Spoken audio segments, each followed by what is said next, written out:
ওই নিম গাছগুলোকে সৌদি আরবের মানুষ জিয়া ট্রি নামে ডাকে, ওটা তাদের কাছে জিয়া ট্রি নামে পরিচিত। আমরা এখানে আজকে এখন একটা নিম গাছ আমরা রোপণ করলাম। এই নিম গাছ নিয়ে আমি আপনাদেরকে একটা ছোট্ট স্টোরি, হয়তো কেউ কেউ জানেন, তারপরে আমি ছোট্ট স্টোরিটা বলি। আপনারা এখানে যারা হজে গিয়েছেন, নিশ্চয়ই এখানে অনেক মানুষ আছেন হজে গিয়েছেন। আরাফাতের যেখানে ছোট বন্ধু তোমরা যারা আছো, তোমাদের জানার জন্য আমি গল্পটা বলছি। গল্প না, এটা সত্যিকারের ঘটনা। আরাফাতের ময়দানের নাম তোমরা নিশ্চয়ই শুনেছো। সেই আরাফাতের ময়দানে যদি যাও তোমরা, এখন যদি ছবি দেখো, দেখবে ওখানে অনেক গাছ লাগানো। ছবিতে হয়তো বোঝা যাবে না কি গাছ, কিন্তু অনেকগুলো গাছ লাগানো। সেই গাছটি হচ্ছে নিম গাছ।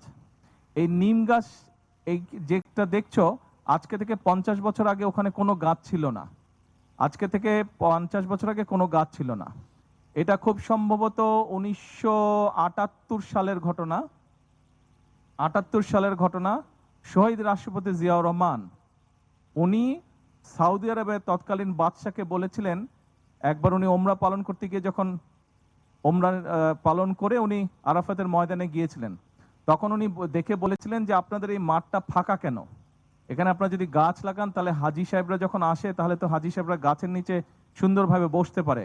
কারণ একদম গাছবিহীন জায়গা, একদম ডাইরেক্ট রোদের মধ্যে, সৌদি আরবে খুব গরম, গাছবিহীন জায়গায় তো বসা কষ্টকর।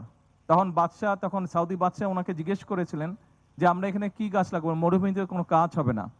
তখন শহীদ রাষ্ট্রপতি জিয়াউর রহমান বাংলাদেশের সায়েন্টিস্টদের সাথে কথা বলে বের করলেন যে নিম গাছ ওখানে হবে, এবং উনি তখন প্রায় 1 লক্ষের মতো নিম গাছের চারা পাঠিয়েছিলেন। পরে সৌদি সরকার সেই নিম গাছের চারা থেকে আরো কলব বের করে আরো হাজার হাজার লক্ষ লক্ষ গাছ লাগিয়েছে। কাজে এখন এই মুহূর্তে আমরা যদি আরাফাতের ময়দানে যাই, আমরা যেই গাছগুলো দেখবো সব নিম গাছ। এবং ওই নিম গাছগুলোকে কিন্তু সৌদি আরবের মানুষজন নিম গাছ হিসেবে ডাকে না।